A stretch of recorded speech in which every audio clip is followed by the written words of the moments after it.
So student, आज हम करेंगे ड्रिफ्ट वेलोसिटी। ठीक है, तो ड्रिफ्ट वेलोसिटी करने के लिए आप समझिए कि मान लीजिए मैंने कोई कंडक्टर लिया।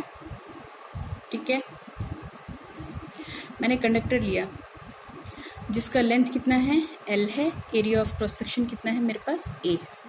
ठीक है, जब आपने इसके अक्रॉस कोई बैटरी यानी कोई पोटेंशियल डिफरेंस नहीं लगा रखा, ठीक है, यानी कि ये मेरे पास किसी इलेक्ट्रिक फील्ड में नहीं रखा हुआ, तो उस केस में हम क्या देखेंगे कि इलेक्ट्रॉन्स मूव तो करेंगे लेकिन सारे रैंडम में होंगे। ठीक है, एट रूम टेम्परेचर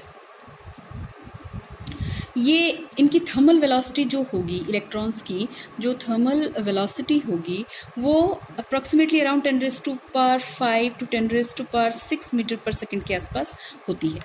ठीक है, बट दे आर रैंडम, है ना, एक इलेक्ट्रॉन इधर भाग रहा है, एक इलेक्ट्रॉन इधर, एक इधर, तो अल्टीमेटली जब हम इसका एवरेज वेलोसिटी निकालेंगे, मान लीजिए कि इसका वेलोसिटी u1 है इस इलेक्ट्रॉन का, इसका कितना है u2 है, u3 है, un है, तो एवरेज वेलोसिटी अगर हम निकालेंगे तो u average is equal to u1 plus u2 and so on up to un divided by n करके तुम निकालोगे तो वो कितना आ जाएगा, हमारे पास नेट कितना आ जाएगा, 0। ठीक है, क्या होता है कि इलेक्ट्रॉन यहाँ पे मान लीजिए हमारे पास ये इलेक्ट्रॉन है, ठीक है, यहाँ पे एक एटम है, ठीक है, तो इलेक्ट्रॉन आके टकराया इस पे, ठीक है, फिर जब ये इलेक्ट्रॉन आके यहाँ पे टकराया, ये यहाँ से बाउंस बैक हुआ and it goes like this, और जाके यहाँ पे एक एटम पे टकराया। ठीक है, फिर यहाँ से बाउंस बैक हुआ, ठीक है, यहाँ से बाउंस बैक हुआ, यहाँ पे किसी एटम पे आके टकराया, तो इलेक्ट्रॉन यहाँ से यहाँ आके टकराया, ठीक है, फिर यहाँ से यहाँ गया बेटा, लेकिन इसके बीच में तो वो कहीं किसी से नहीं टकराया। ठीक है ना, मान लो यहाँ से यहाँ तक आके टकराने में उसको लगा टाइम कितना, T1, और यहाँ से फिर यहाँ जाके जाने में उसको टाइम लगा T2, यहाँ से यहाँ तक आने में टाइम कितना लगा, T3। ठीक है, ठीक है, ये उस वक्त का केस बोल रही हूँ जब हमने कोई इलेक्ट्रिक फील्ड अप्लाई नहीं किया हुआ, तो इलेक्ट्रॉन इस तरह से कोलाइड करता हुआ आगे बढ़ रहा है। ठीक है, समझ में आ रही है बात। अब ये जो पाथ है जहाँ पे किसी तरह का कोई कोलिजन नहीं होता, इसे हम बोलते हैं बेटा free path, because there is no collision. ठीक है ना, यहाँ तक तो कोई कोलिजन नहीं थी, इलेक्ट्रॉन यहाँ तक तो नहीं टकराया, यहाँ पे आके टकराया, इसके बीच में तो नहीं टकराया। ठीक है ना, ये जो पाथ है जहाँ पे कोई कोलिजन नहीं हो रहा उसे हम क्या बोलते हैं, फ्री पाथ। तो फ्री पाथ एक्चुअली हमारे पास क्या होगा, जहाँ पे कोई कोलिजन नहीं होगा, तो इस तरह से ये भी फ्री पाथ है और ये भी क्या है, फ्री पाथ है। एक डेफिनेशन यहाँ पे तैयार हो जाती है बेटा, मीन फ्री पाथ। क्या होता है mean free path? Mean free path होता है बेटा length of path between two consecutive collision, length of path between two consecutive collision। ठीक है, ठीक है बेटा। अब देखो, मान लो कि मैंने यहाँ पे इलेक्ट्रिक फील्ड अप्लाई कर दिया, तो जब मैं इलेक्ट्रिक फील्ड अप्लाई करूँगी ना, इसको थोड़ा सा दूसरा डायग्राम पे देखते हैं बेटा। जब मैं इलेक्ट्रिक फील्ड अप्लाई करूँगी तो ये जो इलेक्ट्रॉन यहाँ से इस एटम पे आके टकरा रहा था, ठीक है, ऐसे ऐसे आके टकरा रहा था, जब मैं इलेक्ट्रिक फील्ड अप्लाई करूँगी तो इलेक्ट्रॉन्स पे इलेक्ट्रिक फील्ड अप्लाई करने के बाद क्या होगा, फोर्स लगेगा किस पे, इलेक्ट्रॉन पे, क्योंकि इलेक्ट्रॉन कौन से फील्ड में आ गया, इलेक्ट्रिक फील्ड में आ गया, तो ये इस पे ऐसे फोर्स लगाएगा, यहाँ पे भी फोर्स लगाएगा।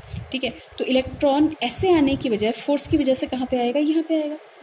ठीक है, ठीक है, थोड़ा सा और आगे बढ़े, यहाँ पे जब आएगा, मतलब इस इतनी दूरी पे जब आ जाएगा तो क्या होगा, फिर से फोर्स लगेगा, यानी इलेक्ट्रॉन कहाँ चला गया, यहाँ पे, यानी हर पॉइंट पे ये क्या हो रहा है, एक्सेलरेट हो रहा है।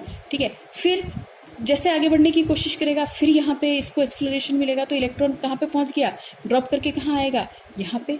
ठीक है, इस तरह से अगर हम देखते चले जाएं तो हर पॉइंट पे यहाँ पे यहाँ पे यहाँ पे क्या लग रहा है, इलेक्ट्रॉन पे फोर्स लग रहा है, इलेक्ट्रॉन पे क्या लग रहा है, फोर्स।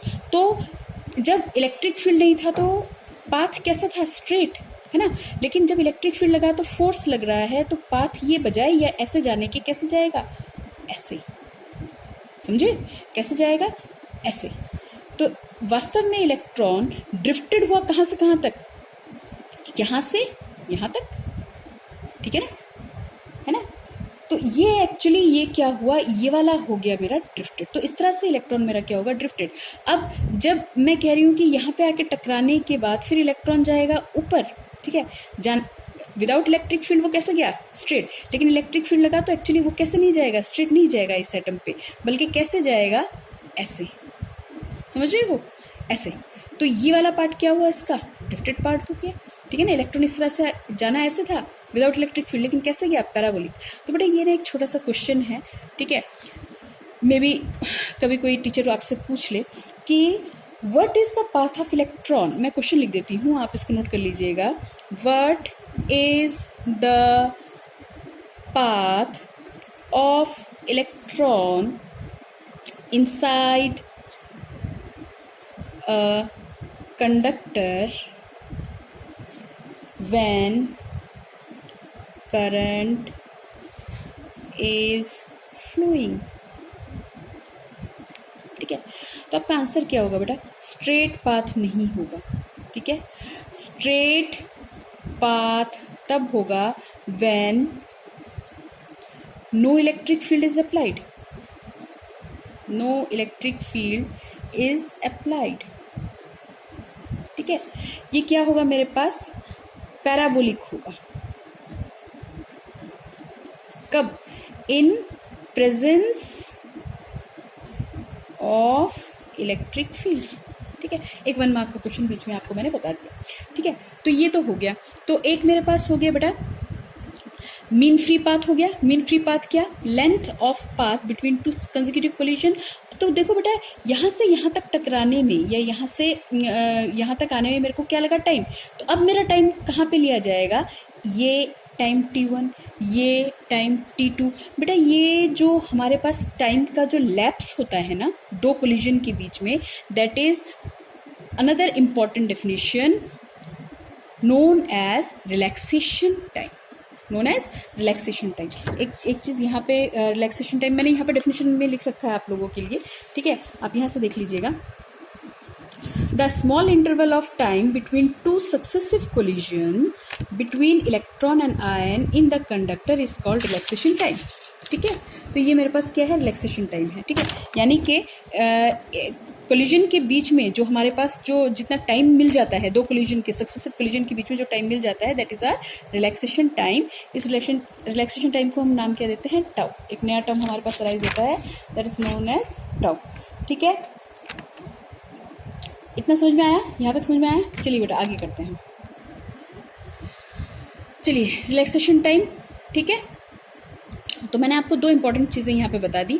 एक मैंने आपको बता दिया मीन फ्री पाथ और दूसरा मैंने बता दिया रिलैक्सेशन टाइम। अभी इसका डेफिनेशन और एक बार देख लेते हैं, ठीक है।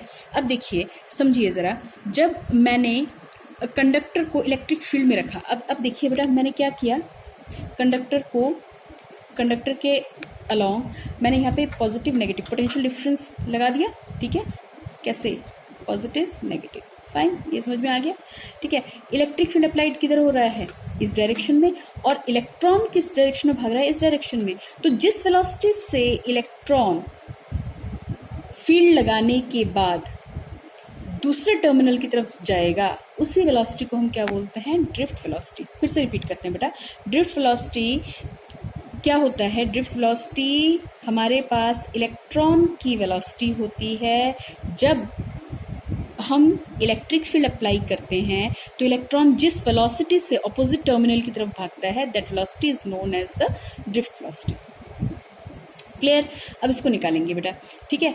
तो देखिए हमारे पास इलेक्ट्रिक फील्ड जिस डायरेक्शन में है, इलेक्ट्रॉन दूसरे डायरेक्शन में भाग रहा है बेटा, इलेक्ट्रॉन दूसरे डायरेक्शन में एक्सेलरेट कर रहा है, ठीक है ना। तो यानी यहाँ पे क्या लग रहा है, इस पे फोर्स लग रहा है। तो यानी इलेक्ट्रॉन पे लगने वाला फोर्स और इलेक्ट्रिक फील्ड कैसे हैं, उल्टे डायरेक्शन में है ना। तो हम इसको थोड़ा सा आगे डिटेल करते हैं। देखिए बेटा कितना फोर्स लग रहा है इलेक्ट्रॉन पे, फोर्स इलेक्ट्रॉन पे लग रहा है बेटा Q इंटू ई। हमारे केस में क्योंकि हम इलेक्ट्रॉन ले रहे हैं तो ये कितना आ जाएगा, -E इंटू ई, ठीक है। और हमारे पास कितना एक्सेलरेशन हो रहा है, ma, ठीक है ना। तो यहाँ से हम अगर एक्सेलरेशन ऑन द इलेक्ट्रॉन निकालें तो acceleration is equal to F upon m, ठीक है। और F इज इक्वल टू क्या है मेरे पास, -e, ठीक है। E क्या है, चार्ज ऑफ द इलेक्ट्रॉन, ई क्या है, अप्लाइड इलेक्ट्रिक फील्ड, ठीक है। यहाँ पे प्लेस कीजिए तो ये मेरे पास आ जाएगा, मैं इसको यहीं पे लिख देती हूँ बेटा, माइनस ई अपॉन कितना आ गया, m. This is our acceleration, ठीक है। अब ये एक्सेलरेशन हमारे इलेक्ट्रॉन की वेलोसिटी में बदलेगी। अब देखो वेलोसिटी, हमें ड्रिफ्ट वेलोसिटी निकालना है, ठीक है, तो हम इसको इस इक्वेशन से निकाल सकते हैं बेटा। मान लीजिए कि पहले इलेक्ट्रॉन की वेलोसिटी v1 है, v1 is equal to u1 plus a into t1, ठीक है, ठीक है बेटा। v1 is equal to u1 plus a into t1। Similarly v2 निकालिए, u2 plus a t2 and so on करते हुए आप vn तक चले जाइए, un प्लस a t3, ठीक है। इतना समझ में, सॉरी tn, ठीक है। तो अब इन सब का आप क्या निकाल लीजिए बेटा, इन सब का आप एवरेज निकाल लीजिए। तो v एवरेज आप कैसे निकालोगे बेटा, v एवरेज आप निकालेंगे, v average is equal to v1 plus v2 and so on, कहाँ तक लेके गए, vn तक अपॉन n। सारी वैल्यूज रख दीजिए आप, ठीक है। सारी वैल्यूज रखेंगे तो आपके पास कितना आ जाएगा, आपके पास यहाँ पे आ जाएगा v average is equal to u1 plus a t1, ठीक है ना, प्लस एंड सो ऑन, मेरे पास यहाँ पे जगह कम है, मैं डायरेक्ट कर रही हूँ, un plus a t n divided by कितना आ गया, n। इतना क्लियर हुआ बेटा, ठीक है। चलो अब इनकी वैल्यू रख के ज़रा देख लेते हैं बेटा, इनकी वैल्यू रख के हम देख लेते हैं।